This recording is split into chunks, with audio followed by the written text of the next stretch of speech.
Morning Spirit.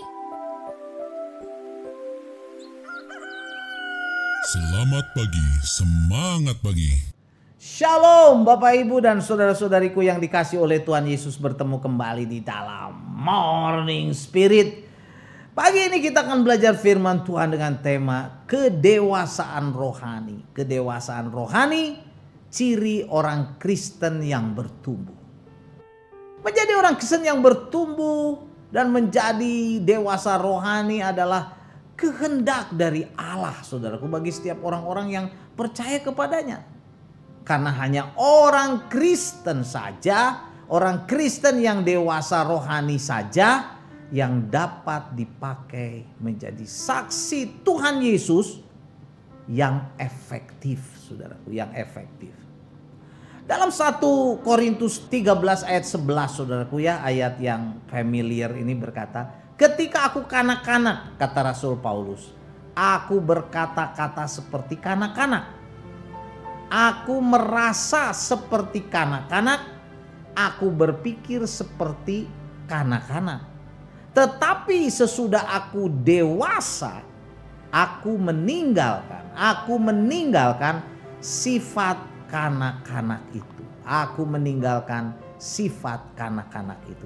Nah, saudaraku, dalam ayat ini Rasul Paulus, hamba Tuhan yang pastinya sudah dewasa rohani, memberi kesaksian kepada jemaat Korintus, saudaraku, dan juga pastinya kepada kita, bahwa ketika ia masih kanak-kanak, ia berkata-kata seperti kanak-kanak. Kemudian dia juga berperasaan atau mempunyai perasaan seperti kanak-kanak. Kemudian pola pikirnya, ya, jadi ia berpikir juga seperti kanak-kanak. Tetapi setelah ia menjadi dewasa rohani, pastinya ia meninggalkan semua sifat kanak-kanak itu. Yaitu meninggalkan sifat kanak-kanak itu yang berkata-kata seperti kanak-kanak, berperasaan, saudaraku, dan berpikir seperti kanak-kanak. Nah, saudaraku, pada saat ini, seperti biasa saya ingin membagikan 3 kebenaran ciri orang yang dewasa rohani dalam, saudaraku ya, berkata-kata, dalam berpikir, dalam berperasaan. Jadi bukan seperti kanak-kanak lagi, tetapi dalam kedewasaan rohani, dalam berkata-kata, berpikir, dan berperasaan. Kebenaran yang pertama, saudaraku, orang Kristen yang dewasa rohani memiliki perkataan yang membangun dan yang menyenangkan. Nah, ini penting sekali, saudara. Kalau orang dewasa rohani ngomongnya itu sudah membangun dan menyenangkan. Dalam Amsal 16, saudaraku, ayat 23 dan 24 berkata, hati orang yang bijak menjadikan mulutnya ini berakal budi. Bayangkan, saudara, mulut bisa berakal budi, ya. Dan menjadikan bibirnya lebih dapat meyakinkan.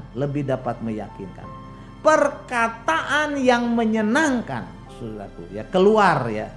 Perkataan yang menyenangkan adalah seperti sarang madu, manis bagi hati, dan obat bagi tulang-tulang. Nah, saudaraku, inilah ciri yang pertama. Orang yang dewasa rohani, saudaraku, itu memiliki perkataan. Cara bicaranya, perkataannya dipenuhi dengan akal budi, saudaraku. Dan perkataannya itu menyenangkan. Perkataannya yang menyenangkan itu membuat orang yang mendengar itu diberkati. Karena perkataan yang menyenangkan itu seperti sarang madu, saudaraku. Manis bagi hati dan obat bagi tulang-tulang yang sakit. Luar biasa, ya. Jadi perkataan yang menyenangkan ini, saudaraku, menjadi obat bagi orang yang sakit. Yang tulang-tulang yang sakit sembuh, saudaraku. Tetapi perkataan yang tidak berisikan, saudaraku, hal-hal yang menyenangkan, ya. Perkataan yang menyenangkan, saudaraku, ya, lawannya perkataan yang tidak menyenangkan, ya. Perkataan yang tidak menyenangkan isinya apa, saudara? Fitnah, gosip, ya, gosip jahat, kata-kata yang merendahkan, yang menghina, yang menjatuhkan orang. Tetapi perkataan orang-orang yang dewasa rohani itu membangun, meyakinkan orang, saudaraku, ya. Kata-katanya itu berisikan kebenaran firman Tuhan dan menyenangkan, saudaraku, seperti sarang madu, manis bagi hati dan obat bagi tulang-tulang yang sakit. Oh haleluya. Jadi inilah ciri pertama saudaraku ya, orang yang dewasa rohani yaitu memiliki perkataan yang menyenangkan, yang membangun dan juga yang menyembuhkan. Kebenaran yang kedua, ya, ciri orang yang dewasa rohani memiliki pikiran Kristus. Jadi tadi kata-katanya mulutnya, sekarang pikirannya. Pikirannya seperti apa? Itu pikirannya seperti Kristus saudaraku. Wah luar biasa. 1 Korintus 2 ayat 16 berkata, sebab siapakah yang mengetahui pikiran Tuhan sehingga ia dapat menasehati dia. Tetapi kami, kata Rasul Paulus, ya, memiliki pikiran Kristus. Wow, luar biasa. Memiliki pikiran Kristus. Nah saudaraku, di dalam Filipi 4 ayat 8, Rasul Paulus menulis surat kepada jemaat Filipi berkata, jadi akhirnya saudara-saudara, semua yang benar, semua yang mulia, semua yang adil, semua yang suci, semua yang manis, semua yang sedap didengar, yang sedap didengar ya, yang menyenangkan untuk didengar saudaraku, semua yang disebut kebajikan dan patut dipuji, pikirkanlah semuanya itu, pikirkan semuanya itu. Nah pikiran orang Kristen saudaraku memiliki pikiran Kristus. Yang dia pikirkan apa? Pikiran-pikiran positif. Pikiran-pikiran yang dipenuhi dengan pikiran yang benar. Pikiran yang mulia, yang suci, yang sedap didengar. Bukan yang negatif, fitnah dan gosip yang gak jelas itu saudaraku. Tetapi semua yang sedap didengar, yang disebut kebajikan dan patut dipuji, itulah yang dipikirkan. Jadi kalau saat ini saudara, mungkin ada di antara kita yang dipenuhi dengan pikiran negatif ya, pikiran-pikiran jelek, pikiran pornografi, pikiran dendam, pikiran yang penuh dengan pikiran-pikiran kotor, saudaraku, bertobat. Biar kita disucikan pikiran kita. Kita minta ampun, Tuhan, ampuni pikiranku yang kotor, yang negatif, yang porno ini, supaya aku suci, disucikan oleh Tuhan Yesus. Ya, sehingga kita menjadi orang yang dewasa rohani, sudah, karena memiliki pikiran Kristus seperti Rasul Paulus. Amin ya. Dan kebenaran yang ketiga, saudaraku, ciri orang yang dewasa rohani memiliki perasaan. Memiliki perasaan yang terdapat juga dalam Kristus Yesus. Luar biasa. Tadi memiliki pikiran Kristus, sekarang memiliki perasaan yang terdapat dalam Kristus Yesus.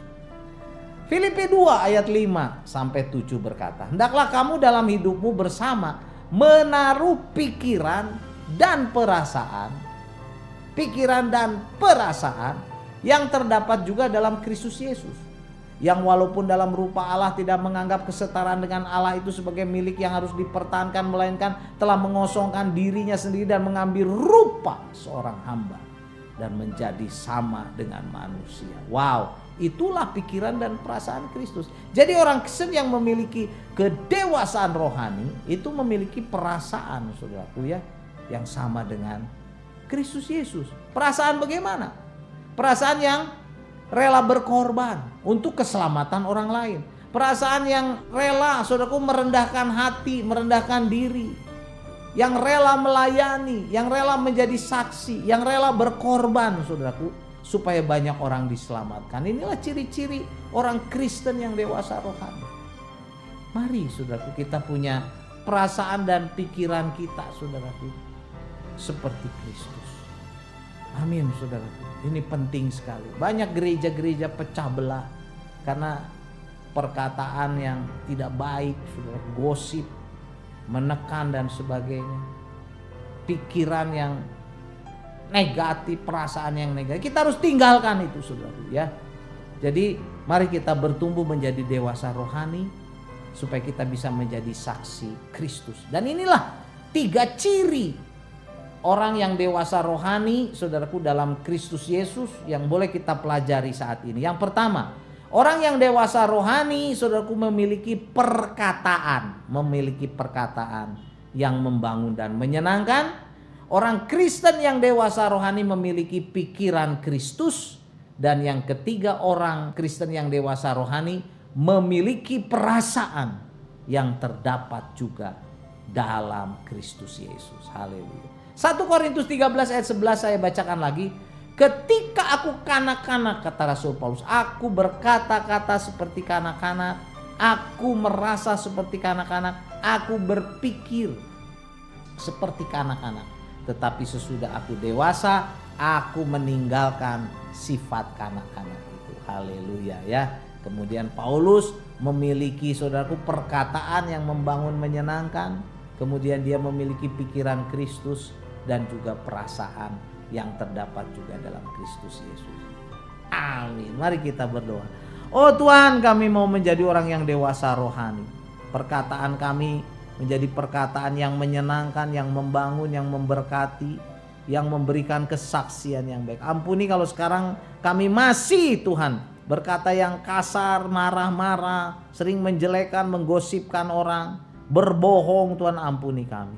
Berikan kepada kami juga, Tuhan, perasaan dan pikiran Kristus, supaya kami dapat dipakai menjadi alat kemuliaan-Mu. Berkati kami semua, dalam nama Tuhan Yesus kami berdoa. Amin.